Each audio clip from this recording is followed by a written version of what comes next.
My name is Maria Tengö. I'm a researcher at the Stockholm Resilience Center in Sweden.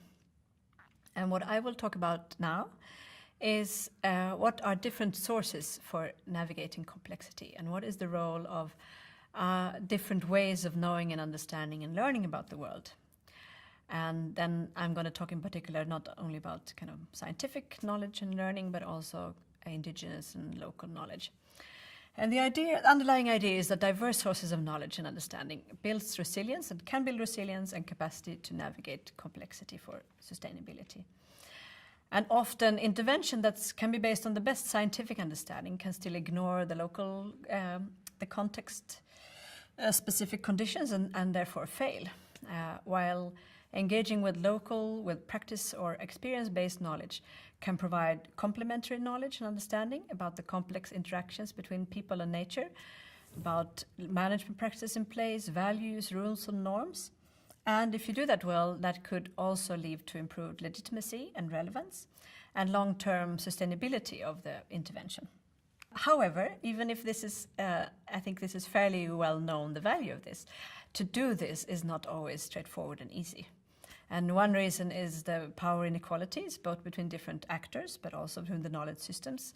Scientific knowledge is often dominating the agenda. There can be a history of mistrust of the government or the other way around, that the government is mistrusting the local community actors, for example. And in the case of indigenous knowledge, there can also be a history of oppression and abuse, which of course has a strong influence on process. And another way is this fundamental difference between ways of knowing and understanding the world. So there may be different ideas about what is actually knowledge, who is an expert, and how is knowledge stored and spread and regenerated. So there's a need to think carefully about how to collaborate in a fruitful way. So what I will do is to present some guidance coming out of experience and also dialogues with experts from diverse knowledge systems. And the fundamental idea is that this kinds of collaboration gains from being based on equity and usefulness for all the actors involved. So we have developed this idea that we call the multiple evidence-based approach.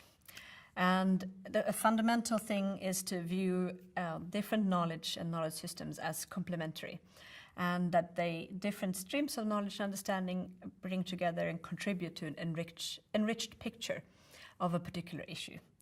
Let's say a case study that I was engaged in when the idea was to find out or figure out why a river was running dry and what could be done to deal with that.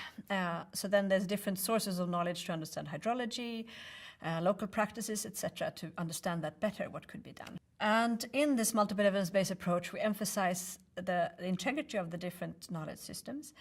And that means that mobilization of knowledge and validation, what is considered good knowledge, needs to happen within knowledge systems. So often scientists are keen to validate local indigenous knowledge with science, and that's one approach. But often it's better to start with bringing out the knowledge as it is without another knowledge system validating it.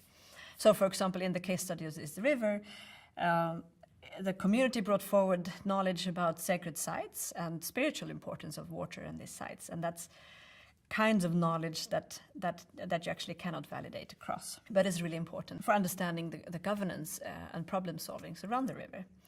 And another key point is that one thing is mobilizing the knowledge to this enriched picture that I described.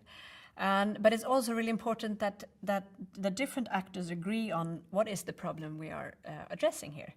So again, if you come in from outside, you're focusing on how do we bring water back into this river or how we deal with this, and not seeing that this is also a place for ceremonies and spirituality, and that is also part of the governance of the river, then you are missing part of the problem and also part of the solutions. So here we're emphasizing three phases. One that talks about actually this joint formulation of the problem that we're investigating. The second phase of mobilizing different sources of knowledge and bringing them together as an enriched picture. And then the third phase of actually jointly evaluating these different sources of knowledge and looking at what is converging knowledge, what is diverging, what may be contradictions, and how can they be understood. We start out with these three phases. And then we have also identified 5 key tasks that are important to consider when engaging in a process of collaboration with actors that represent different knowledge systems. And these 5 tasks are mobilize, translate, negotiate, synthesize, and apply. And we are also emphasizing in this approach that with all these tasks, you need to think about actors, who is representing knowledge, what are the institutions that knowledge is organized in, and the processes and practices that you are engaged in the collaboration. So the mobilize part, I've already talked about that a little bit, that the importance of mobilizing within knowledge systems.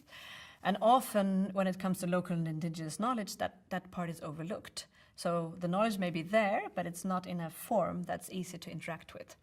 So in the case of the river in Kenya, the local NGO started doing participatory mapping or ecocultural mapping as a way to articulate this knowledge and bring it forward. And the next task that we have identified as critical is the idea to translate between different knowledge systems, and that should go, both ways. Not just that science should understand local knowledge, but also that local knowledge holders understand the science that is relevant to addressing this problem. And there, for example, boundary objects, such as a map, and also boundary actors, actually, who can have an idea of understanding both scientific knowledge and local knowledge, can be really important.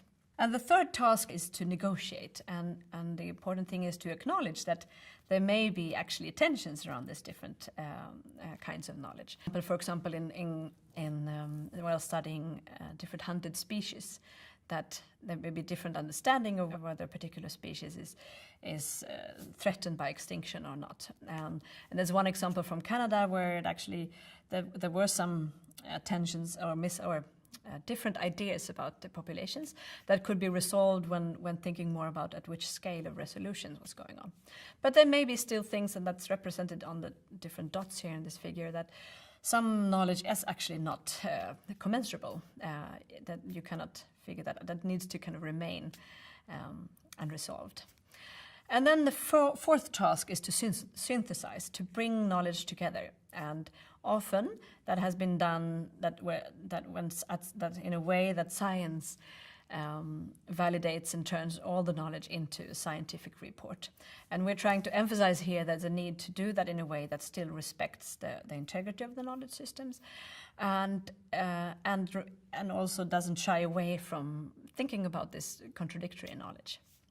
But I think that is a challenge, to figure out ways of doing that in a way that's represented the integrity of different knowledge systems. But maybe that's easier when moving into the fifth task of thinking about apply.